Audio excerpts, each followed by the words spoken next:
समाधि ऐसे नहीं मिलती। योग की अंतिम सीढ़ी समाधि है। आज कोई व्यक्ति योग की पहली सीढ़ी भी नहीं पार कर सकता आज के युग में। ऐसे कोई राष्ट्र योगी विश्व योगी बना करे अलग बात है, लेकिन योग की पहली सीढ़ी पार करना कठिन है। कितना कठिन है? बोले योग की 8 सीढ़ियां हैं, अष्टांग योग कहते हैं। पहली सीढ़ी क्या है? यम। यम नियम आसन प्राणायाम प्रत्याहार धारणा ध्यान तब समाधि। और पहली सीढ़ी का नाम है यम। और यम के कितने भेद हैं? आचार्य पतंजलि अपने योग शास्त्र में कहते हैं, अहिंसा सत्यमस्तेय ब्रह्मचर्य परिग्रहाः यमाः। अहिंसा, सत्य, स्तेय, ब्रह्मचर्य, अपरिग्रह, इन 5 को यम कहते हैं। इन 5 का पालन हुआ जीवन में तब आप एक सीढ़ी पार कर पाओगे। और इन 5 में पहला क्या है? बोले अहिंसा। अहिंसा का मतलब मन वचन कर्म से हम किसी की हिंसा न करें, तब अहिंसा का व्रत होगा। और हम व्रत में सफल हो गए अहिंसा के व्रत में। इसका प्रमाण? बोले इसका प्रमाण यह होगा कि आपके सामने कोई हिंसक व्यक्ति आएगा तो उसकी हिंसा वृत्ति समाप्त हो जाएगी। आपके अहिंसा के परमाणु उसको प्रभावित कर देंगे और उसकी हिंसा की वृत्ति स्वतः शांत हो जाएगी। मैं आलोचना की दृष्टि से नहीं कह रहा हूं, लेकिन सारी दुनिया को अहिंसा का उपदेश देने वाले को गोली मार दी गई इसी देश में। इसका मतलब बोले अहिंसा का व्रत पूर्ण नहीं हुआ था। अगर अहिंसा का व्रत पूर्ण होता तो वहां आने के बाद मारने वाले की बुद्धि ही बदल जाती। अहिंसा के व्रत का ऋषि लोग पालन करते थे। इसीलिए ऋषियों के आश्रम में सिंह और गाय एक घाट पर पानी पीते थे। हम कथाएं सुनते हैं कि एक घाट पर बकरा और शेर दोनों पानी पी रहे हैं, गाय और सिंह भी पानी पी रहे हैं। क्यों? बोले उन ऋषियों के आश्रम में अहिंसा के व्रत का पालन करने वाले महात्माओं के आश्रम की सीमा में जाकर के हिंसक जंतुओं की हिंसा वृत्ति भी दूसरा भी पालन करेगा। वो जो कुछ कहेगा वही सत्य हो जाएगा। क्यों? बोले वो कभी असत्य बोलता ही नहीं। सत्य की उसकी ऐसी निष्ठा है कि वो जो कहेगा वही सत्य होगा।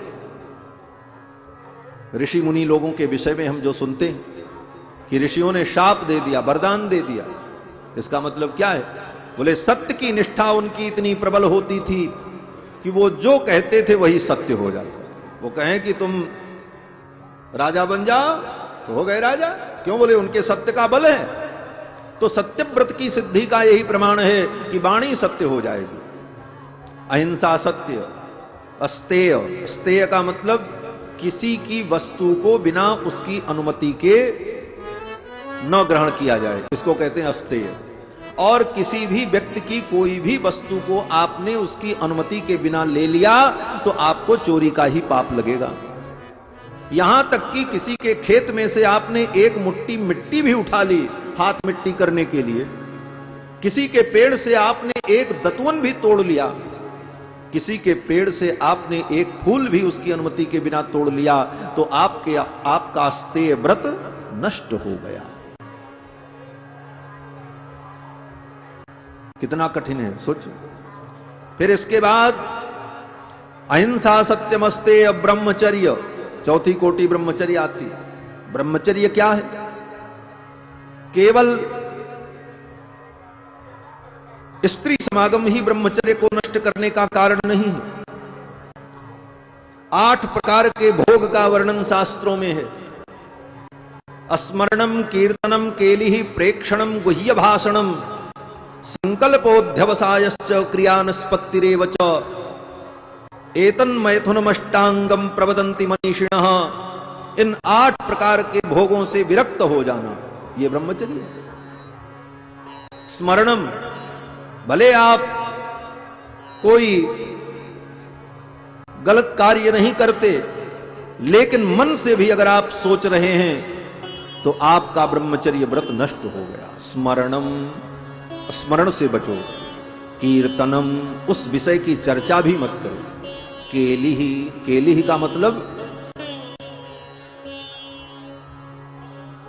स्त्रियों के साथ अथवा जहां तुम्हारा मन रमण कर रहा है उन लोगों के साथ बैठना उठना, इससे भी मुक्त हो जाओ। स्मरणम कीर्तनम केली, प्रेक्षणम उस दृष्टि से देखना, गुह्य भाषणम एकांत में वार्ता करना, संकल्प हम उसको प्राप्त कर लें, ये मन में संकल्प हो जाना, अध्यवसायश्च अब हम इसको प्राप्त ही करके छोड़ेंगे, ये अध्यवसाय हो जाना, यहां तक ये सब ब्रह्मचर्य को नष्ट करने की कोटि में आते हैं। कितने लोग ब्रह्मचारी होंगे? अपने छाती पर हाथ रख करके देख ले, अपनी आत्मा से पूछ लें। इसलिए बंधुओं, योग की गति भी बड़ी कठिन है। अगर योग से ही सबका कल्याण हो जाता तो सूर, कबीर, रहीम, रसखान, तुलसी जैसे महापुरुष भक्ति का उपदेश न करते, वो भी बताते कि योग ही करो। योग बड़ा